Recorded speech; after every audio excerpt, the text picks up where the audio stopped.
नमस्कार स्टूडेंट्स, मैं हूं आपका आरके सर और मैं आशा करता हूं कि आप सब अच्छे होंगे, मस्त होंगे। सभी अपनी अपनी कक्षाओं का रिवीजन कर रहे होंगे, अपने अपने कार्य में व्यस्त होंगे। हम पढ़ रहे थे सभ्यताएं। सभ्यताओं में आज हम पढ़ेंगे राखी गढ़ी सभ्यताएं। हमने पीछे की कई सभ्यताएं भी पढ़ ली है, अब हम पढ़ेंगे राखी गढ़ी सभ्यता। तो हम बात करते हैं राखी गढ़ी सभ्यता। कौन सी सभ्यता हम लोग पढ़ेंगे? राखी गढ़ी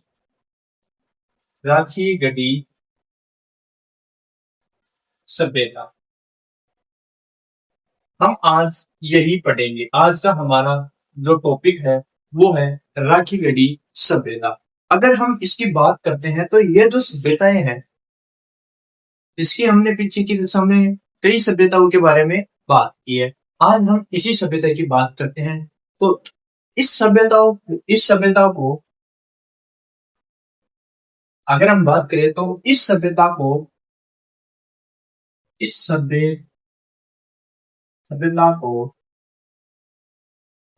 चार स्तरों में, कितने में? चार स्तरों में खोजा खोजा गया या उत्खनन किया। चार स्तरों में उत्खनन किया गया। समझ में आ गई बात? कहना क्या चाहता हूं कि ये जो सभ्यता है, इस सभ्यता को चार स्तर यानी कि चार अलग अलग स्तरों में इसकी खुदाई की गई, इसका उत्खनन किया गया। तो हम पहली जो थी यानी कि पहला स्तर की हम अगर बात करते हैं, तो जो पहला स्तर है, तो पहला स्तर 1963 के अंदर कब किया गया? 1963 के अंदर खोजा, यानी कि इसको खोजा किसने? 1963 में भारतीय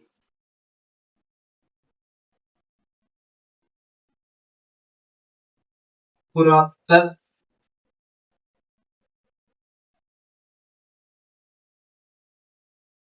पुरातात्विक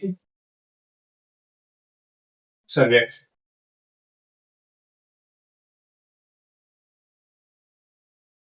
इसके द्वारा भारतीय पुरातात्विक सर्वेक्षण के द्वारा द्वारा इसका क्या किया गया? पता लगाया गया। पता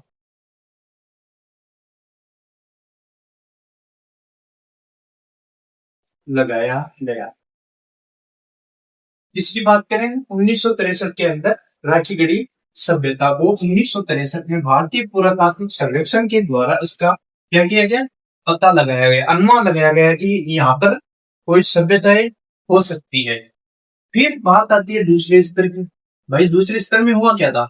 दूसरे स्तर यानी 1969 के अंदर, भाई 1963 के अंदर तो भारतीय पुरातात्विक सर्वेक्षण द्वारा पता चल गया कि भाई यहाँ पर कोई सभ्यताएं बसी हुई है। लेकिन 1969 के अंदर यहाँ क्या हुआ था?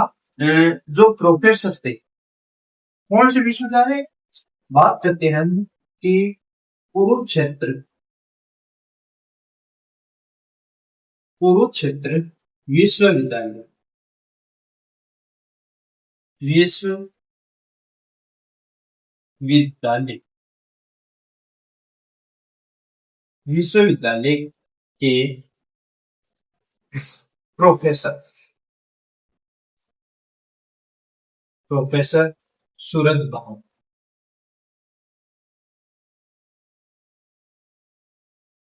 के द्वारा क्या किया गया भाई? उत्खनन किया गया।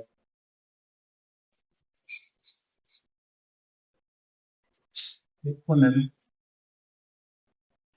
किया गया इसके द्वारा सूरजभान के द्वारा 1969 के अंदर कुरुक्षेत्र विश्वविद्यालय के प्रोफेसर सूरजभान के द्वारा इसका क्या किया गया? उत्खनन किया गया। और फिर बात करते हैं हम जो तीसरे स्तर की। तो तीसरे स्तर के अंदर क्या हुआ था? 1997 से 2000 2000 के बीच 1997 से 2000 के बीच क्या हुआ? भाई 2000 के बीच क्या हुआ, जो अमरेंद्र नाथ थे, किसकी बात कर रहा हूँ, अमरेंद्र नाथ, अमरेंद्र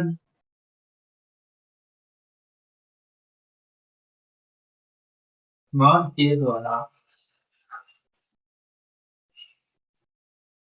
सुदृढ़ सुदृढ़ तरीके से इसका उत्खनन किया।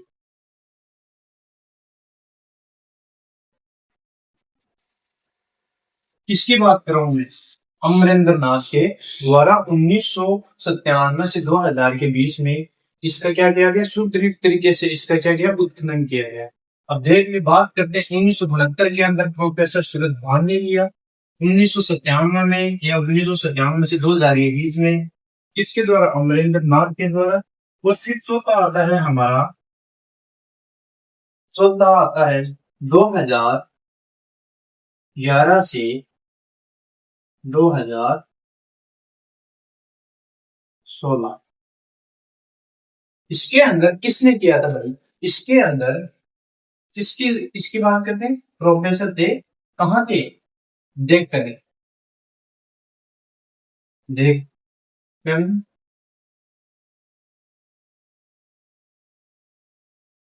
विश्वविद्यालय के प्रोफेसर, प्रोफेसर कौन थे, बसंत सिंह सिंह। तो इन चार लोगों ने अलग अलग तरीके से क्या किया गया, बसंत सिंह द्वारा उत्खनन किया गया, उत्खनन किया गया। तो इस सभ्यता को चार स्तरों में इसका उत्खनन करेंगे। किस सभ्यता की बात कर रहे हैं, राखी सभ्यता की हम बात कर रहे हैं, किसकी, राखी गढ़ी सभ्यता की हम बात करें तो इस सभ्यता को चार स्तरों में इसका उत्खनन किया गया, जिसमें से 1972 के अंदर भारतीय पुरातात्विक सर्वेक्षणों के द्वारा इसका क्या पता लगाया गया। तो उसके बाद में पता लगाने के बाद में 1972 के अंदर कुरुक्षेत्र विश्वविद्यालय के जो प्रोफेसर थे सूरज भान, उनके द्वारा इसका क्या किया गया, उत्खनन किया गया, इस पे खुदाई की गई। अब बात यह नहीं है कि सर उत्खनन किया गया मतलब फावड़ा लेके लगे, ऐसी कोई बात नहीं है, फावड़ा कसी लेके ये नहीं लगे, ये सिर्फ उनका निरीक्षण कर रहे थे, यानी खोदने वाले अलग थे, मजदूर अलग थे, ये बस उनका ध्यान रखते, उनके ऊपर नियंत्रण रख रहे थे। इसके बाद में 1997 से 2000 के बीच में अमरेंद्र नाथ ने सुदृढ़ तरीके से इसका उत्खनन किया। अब सर आप कहोगे कि सर क्या इन्होंने नहीं किया था, किया था, लेकिन कई अच्छी तरीके से खुदाई की, यानी कुछ और खोजने के, यानी कि और बेहतर तरीके से खुदाई इसकी स्टार्ट कर दी, यानी कि ये अगर जल्दी खोदता है, जल्दी में अगर इसने खोदा है तो ये धीरे धीरे खोद के उसको निकाल रहे थे।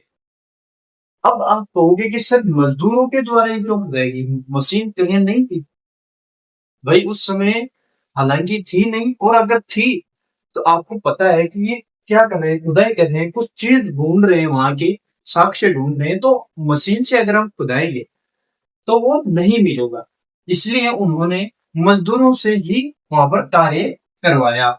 और फिर 1997 में मैंने बता ही दिया कि सुदृढ़ तरीके से किया गया, यानी अच्छी तरीके से, पहले शायद अच्छा नहीं हुआ होगा, उसके बाद में अच्छी तरीके से इसने खुदाई की, किसने, अमरेंद्र नाथ ने। फिर 2011 से 2016 के मध्य डेक्कन विश्वविद्यालय के प्रोफेसर बसंत सिंह द्वारा इसका फिर से उत्खनन किया गया और कुछ और सामान मिले। तो ये थी आपकी चार स्तरों में इसको बांटा गया था। एक मिनट।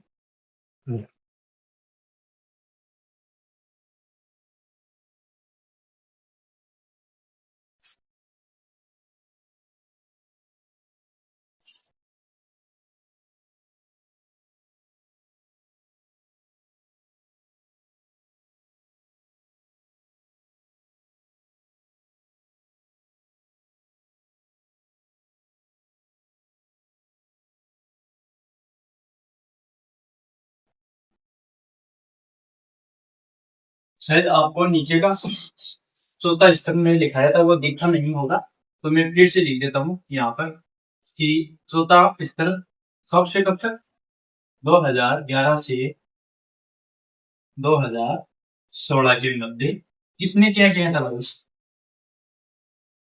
डेक्कन डेक्कन के डेक्कन विश्वविद्यालय, सॉरी, विश्वविद्यालय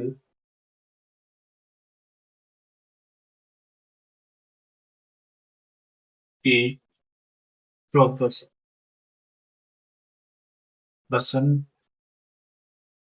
शिंदे द्वारा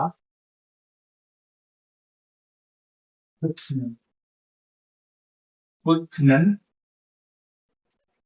किया गया। तो ये आपको एकदम सही तरीके से दिख गया होगा। मैंने नीचे आपको सही दिखा नहीं होगा इसलिए मैंने ऊपर लिख दिए। तो ये आपके चौथे स्थान हो गए। अब क्या हो गया कि इस सभ्यता के अंदर जो पुरातत्वविद थे, पुरातत्वविद पुरातत्वविदों ने ने इस सभ्यता के 7 स्तर बताए।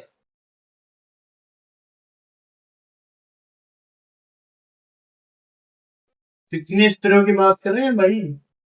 7 स्तर बताए हैं। यानी जो पुरातत्वविद है उन्होंने इस सभ्यता के 7 स्तर बताए, लेकिन मुख्यतः हमने कितने पढ़े हैं? 4।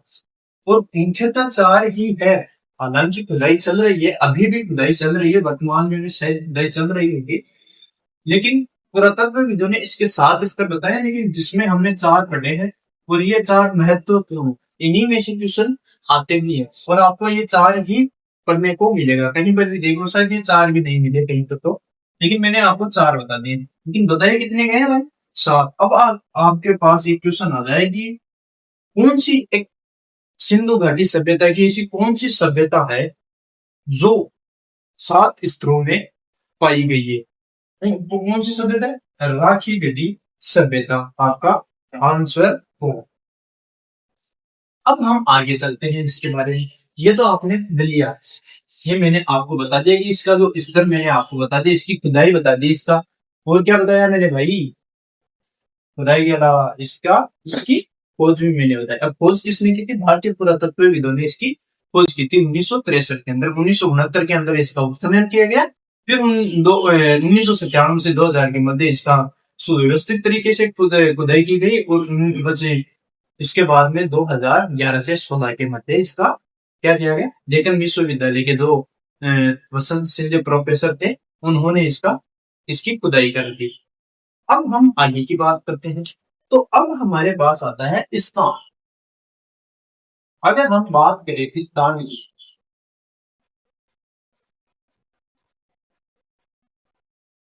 स्थान की अगर हम बात करें तो यह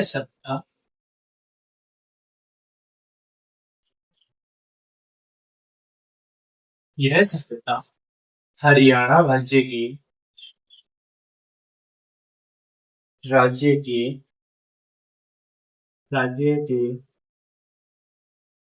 हिसार जिले में क्या हुई भाई? हिसार जिले में विकसित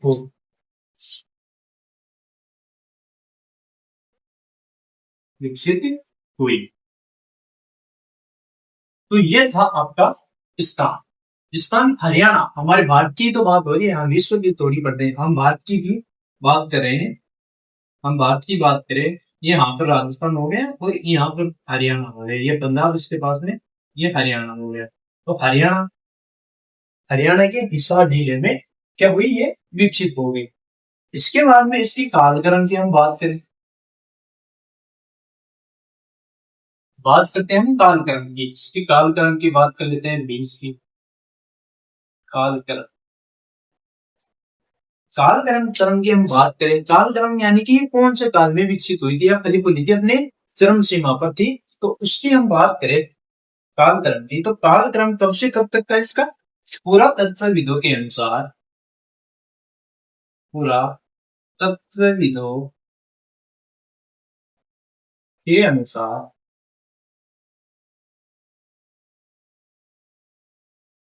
इस सभ्यता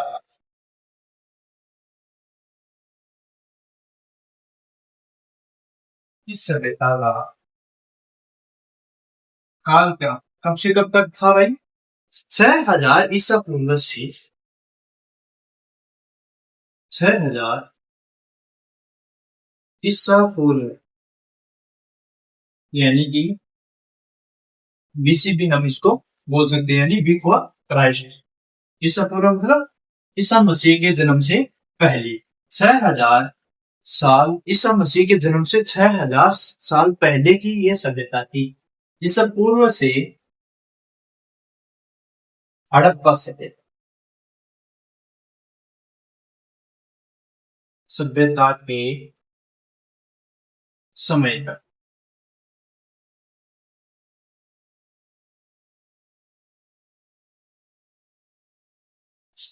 यानी कि ये जो सभ्यता है, ये पुरातत्वविदों के अनुसार, भारतीय पुरातत्वविदों के अनुसार इस सभ्यता का जो कालक्रम है वो 6000 ईसा पूर्व से हड़प्पा सभ्यता का जो समय काल था तब से तब तक 2600 से 1900 तक, तो ये 6000 से 1900 तक मानी जाती है।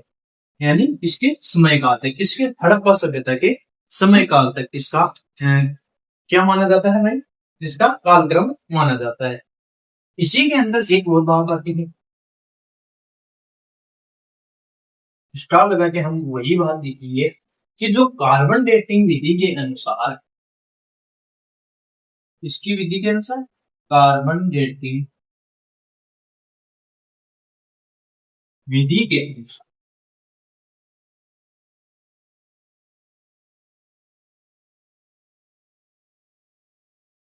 अनुसार इसका कालक्रम कब से कब तक था? अनुसार इस सभ्यता का कालक्रम,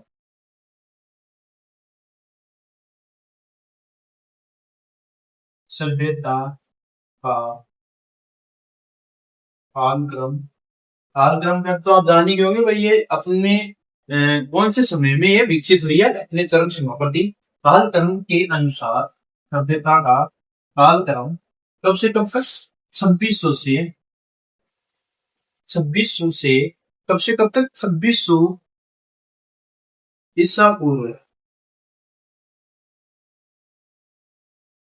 1900 ईसा पूर्व, ईसा पूर्व तक। ये देखो, मैंने अभी आपको बात बताई थी, वही बात यहाँ पूर्व से 1900 ईसा पूर्व के मध्य मानी जाती है, के मध्य मानना।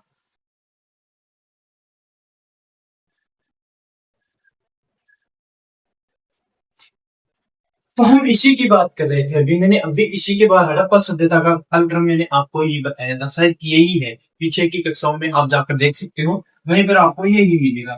तो कार्बन डेटिंग विधि है जो वैज्ञानिकों के द्वारा एक पदार्थ से जांच की जाती है कि ये कितनी साल पुरानी हो सकती है। उसी के अनुसार, यानी उस कार्बन डेटिंग विधि के अनुसार ये सभ्यता का कालक्रम है वो 2600 ईसा पूर्व से 1900 ईसा पूर्व के मध्य माना जाता है, जो एक हड़प्पा सभ्यता का कार्यकाल मानते हैं लोग, यानी पुरातत्वविद इसको मानते हैं। तो ये हो गया आपका क्या? कालक्रम हो गया, स्थान हो गया।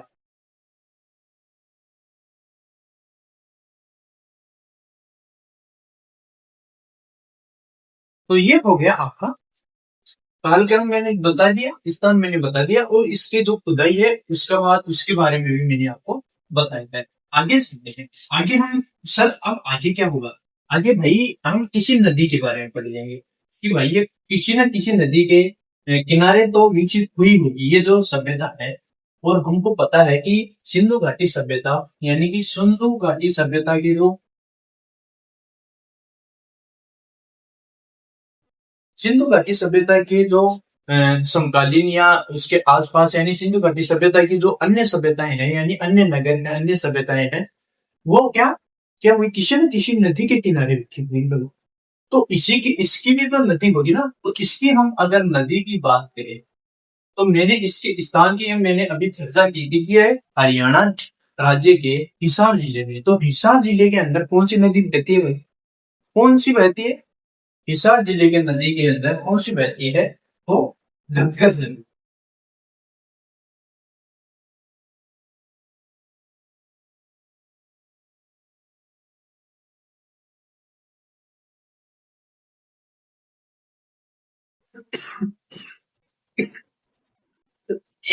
घग्गर नदी, घग्गर नदी जिसको हम क्या कह सकते हैं, सरस्वती नदी,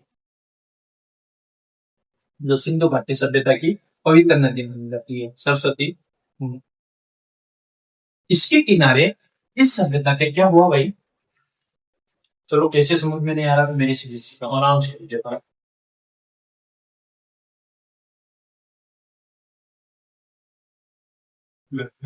नदी या सरस्वती।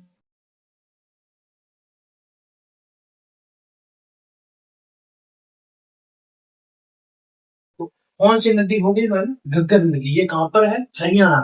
हरियाणा में घग्गर नदी के किनारे ये सभ्यता विकसित हुई, अपनी चरम सीमा पर आई। अब घग्गर नदी को, इसी की बात करें कि घग्गर नदी को पाकिस्तान में, पाकिस्तान में क्या कहा जाता है इसको? आगरा। आगरा भी कहा। कहाँ की बात करें हम? पाकिस्तान की बात करें। पाकिस्तान के अंदर, पाकिस्तान कौन है भाई?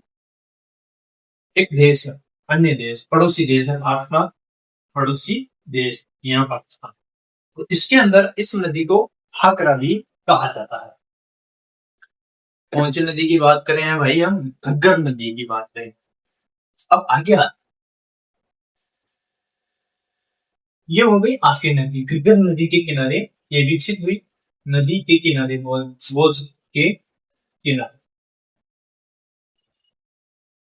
किनारे विकसित, ज्यादा लिखने की कोई जरूरत नहीं है वैसे, हुई। और यह जो नदी है, यह नदी पाकिस्तान में इसको क्या कहा जाता है? हाकरा भी इसको कहा जाता है।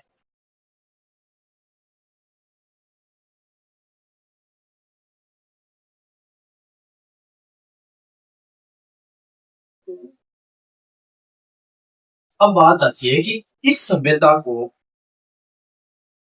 इस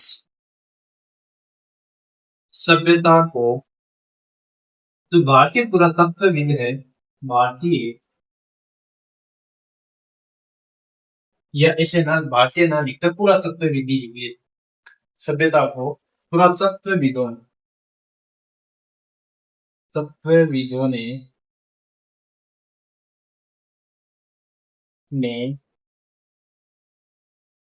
कई प्रकार, कई प्रकार के समझाने की कोशिश की,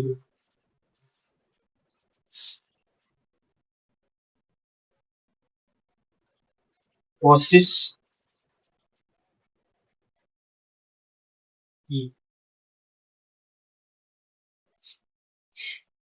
तो इस सभ्यता को पुरातत्वविदों ने कई प्रकार से समझाने की कोशिश की है, जिससे लोगों को समझ में आ जाए। अब समझाने की क्या क्या समझाने की कोशिश की है वो हम भी लिखेंगे।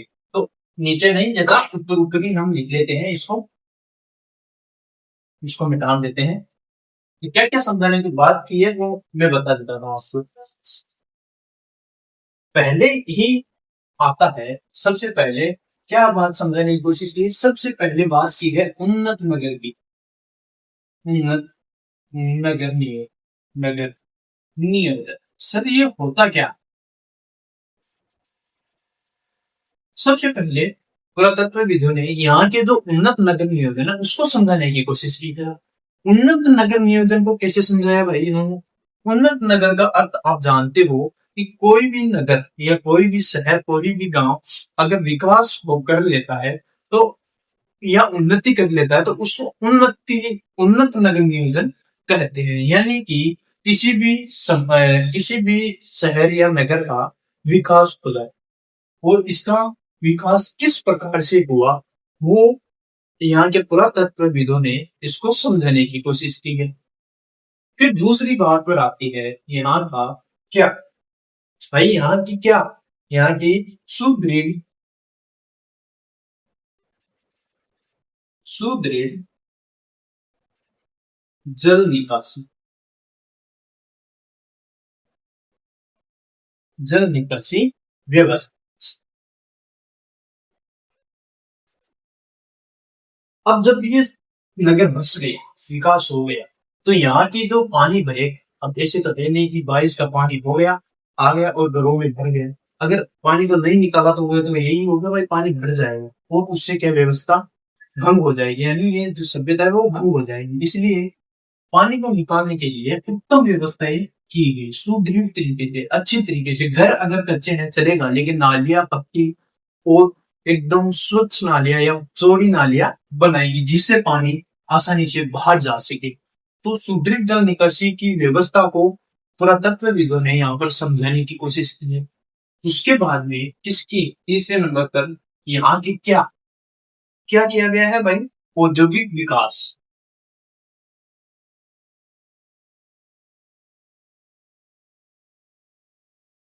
औद्योगिक विकास को समझाने की कोशिश की है भाई, किस प्रकार से यहाँ पर कारखाने चले, उद्योग चले, समझाने की कोशिश की।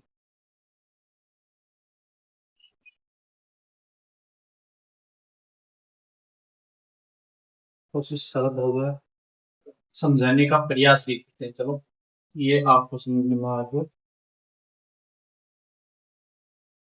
प्रयास प्रयास किया। तो औद्योगिक विकास का होना, यानी कि यहाँ पर किस प्रकार से उद्योग जमे, उनका धीरे धीरे विकास कैसे हुआ, कैसे यहाँ के उद्योगों को विकास के एक जगह से दूसरी जगह पर ले जाया गया, इसका विकास कैसे हुआ, यही सब इस सभ्यता के अंदर कई पुरातत्वविदों ने समझने की कोशिश की है कि यहाँ की जल निकासी कैसी है, यहाँ का नगर नियोजन कैसा है और यहाँ का जो औद्योगिक विकास है वो कैसा है। यही सब समझाने के यहाँ इसके अंदर क्या किया गया है, इसके अंदर समझाने का प्रयास किया गया है।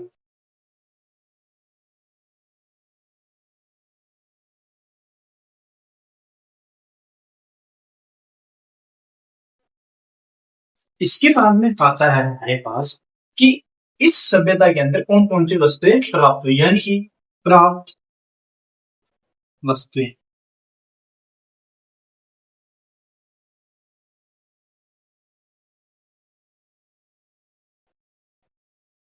अब हमारा इसको ज्यादा बड़ा नहीं करेंगे वरना वीडियो बड़ा हो जाएगा। तो यहाँ पर क्या क्या प्राप्त हुई है वो हम जान लेते हैं। राखीगढ़ी सभ्यता में प्राप्त होने वाली वस्तु, इस सभ्यता में समझ गए होंगे, इस सभ्यता में प्राप्त होने वाली वस्तुएं वस्तुएं कौन कौन सी है, देखिए जानते हैं। सबसे पहले ऊपर लिख देता हूं।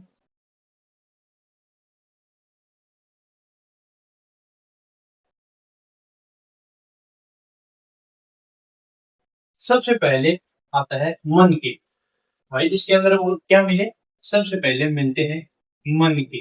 मन के को हमारी भाषा में मणिया भी कहा जाता है, जिसको हम पिरो पिरो के माला बनाते हैं, हाथों में ब्रेसलेट की तरह पहनते हैं। तो मन के यहाँ पर मिले हैं। उसके बाद में मनकों के बाद में यहाँ पर मिला है टेराकोटा। टेराकोटा ये एक प्रकार का पत्थर है जिसको दीवारों को लगा सकते हैं या फर्श डाल सकते हैं, जिससे हमारे घर की सुंदरता बढ़ जाती है। तो ये एक टेराकोटा यानी संगमरमर, जिस प्रकार से संगमरमर पत्थर है उसी प्रकार से टेराकोटा है। फिर उसके बाद में वो क्या मिले भाई यहाँ पर, एक हाँ मृदवान, मृदवान मिले यहाँ पर। भाई ये हड़प्पा सभ्यता की संभाली है जिसको माना जाता है तो मृदवान। आप लोगों ने कई सभ्यताओं में पढ़े होंगे, कालीबंगा में उसमें हड़प्पा में मोहनजोदड़ो में मृदवान होते हैं, मृदवान यानी मिट्टी के बर्तन। और उसके बाद में यहाँ पर और क्या मिले, यहाँ पर मिली है मुहर, जो शायद हर जगह पर मिल रही है। मुहर होती क्या है? मुहर जैसे हमारी संस्कृति के अंदर, भारत के अंदर कई जगहों पर जैसे गुर्जर प्रजाति है, जो अपने हीरामल जी महाराज के गोटी होते हैं, वो अपने गले में एक पादरी नुमा एक क्या पहनते हैं, एक आभूषण पहनते हैं जिसके ऊपर किसी चीज की मूर्ति होती है। तो वो भी एक मुहर है। और एक मुहर और आती है जिसको हम स्टाम्प पेपर पर ठप्पा लगाने में काम लेते हैं। तो ये यहाँ पर वस्तुएं प्राप्त हुई है। एक नोट लगाकर एक चीज को लेना महत्वपूर्ण चीज है कि सोने की वस्तुएं बनाने का कारखाना, अ, कारखाना कारखाना यहाँ पर क्या हुआ, मिला। सर इनको कैसे पता कि वो सोने का वो कारखाना है? खदान कैसे नहीं हो सकती? सोने की खदान भी तो हो सकती है भाई, हो सकती है, लेकिन सोने की खदान के अंदर बड़े आकार में सोने के टुकड़े मिलते हैं, बड़े आकार में, ऐसे ऐसे करके, जैसे ऐसे बड़े आकार में सोने के टुकड़े मिलते हैं। लेकिन यहाँ पर क्या मिले हैं, यहाँ पर अपशिष्ट पदार्थ मिले हैं, यानी कि छोटे छोटे कण, ऐसे पाती नुमा, ऐसे छोटे छोटे कचरा, जिसको हम बोलते हैं कचरा, यानी कि बर्तन बनाने के बाद में जो छोटे छोटे कण बच जाते हैं, उनका यहाँ पर क्या मिला है, बड़ी मात्रा में यहाँ पर उसका इकट्ठा, यानी बड़ी मात्रा में इकट्ठा हो रखे थे, वो यहाँ पर उनको इकट्ठा होने के साक्ष्य यहाँ पर मिले हैं, बड़ी मात्रा में से मिले हैं।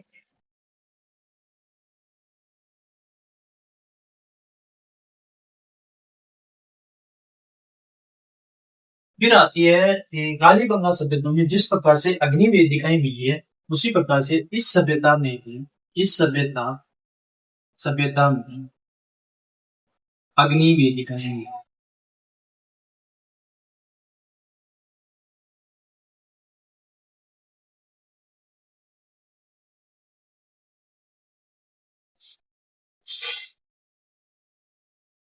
अग्नि वेदिकाएं जानते होंगे, हवन कुंड जिसको हम बोलते हैं, वो यहाँ पर मिली है।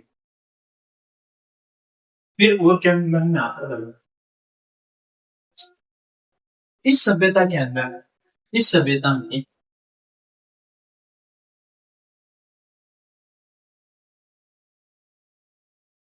इस सभ्यता के अंदर महिला का अनुपात,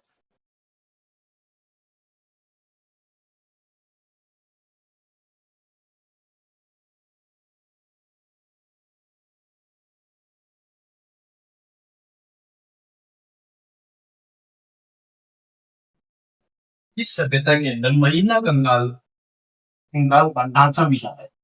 और उसका पता हमें आकार से पता चल जाता है। पुरातत्वविदों ने इसकी पता किया, हमें खोपड़ी का भी मिलता है, तो हम बता सकते हैं जो किसका है। तो ये कंकाल मिला है, तो इसके अंदर पता चल गया है कि ये महिला का है या नर का है।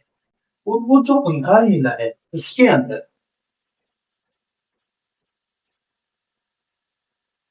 इसके अंदर जिसमें मिला है, जिसमें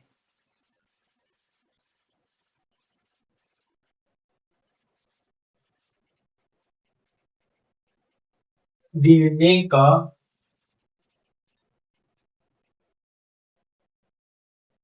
परमाणु रूप देने सॉरी के साक्ष्य प्राप्त।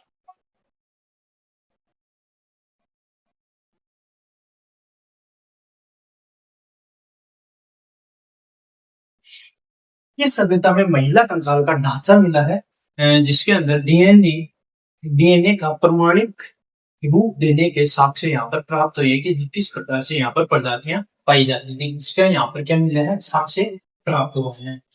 फिर आता है यहाँ पर, आगे हम चलते हैं, तो इस सभ्यता के अंदर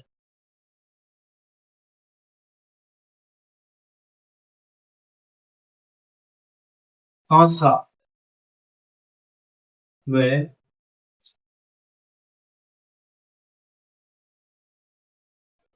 तांबे, कांसा व तांबे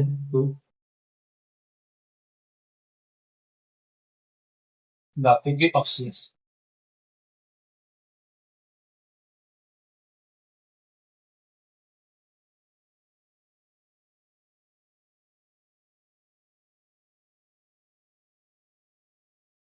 यानी कि इस सभ्यता के ने अंदर बड़ी मात्रा में कांसा व तांबे धातु के अवशेष प्राप्त हुए हैं, जिससे पता चलता है कि यहाँ के जो लोग हैं वो तांबे और कांसे धातु का प्रयोग करते थे औजार बनाने में, बर्तन बनाने में या किसी अन्य धातु में।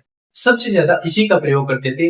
इसी कारण से इस सभ्यता को कांस्य युगीन सभ्यता भी कहते हैं। इसी कारण इसी कारण नाम लिखकर इस सभ्यता को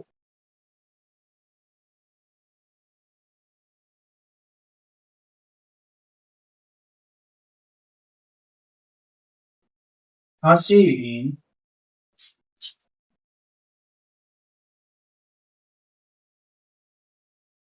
सभ्यता भी कहा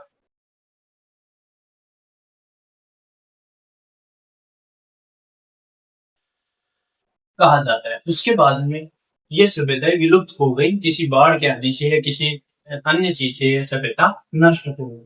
तो ये थी आपकी राखी गढ़ी सभ्यता और समाप्त हो गई है। तो आपको अगर ये अच्छा लगा तो प्लीज इस चैनल को सब्सक्राइब जरूर कर लेना और वीडियो को लाइक और कमेंट बॉक्स में जरूर बताना कि आपको ये समझ में आया कि नहीं आया। अगर नहीं आया तो अगली कक्षा में थोड़ा और प्रैक्टिस कर लेंगे, अच्छे समझाने का थोड़ा बहुत आगे समय में और बता दूंगा। तो आज का सेशन यही खत्म होता है। जय हिंद, जय भारत।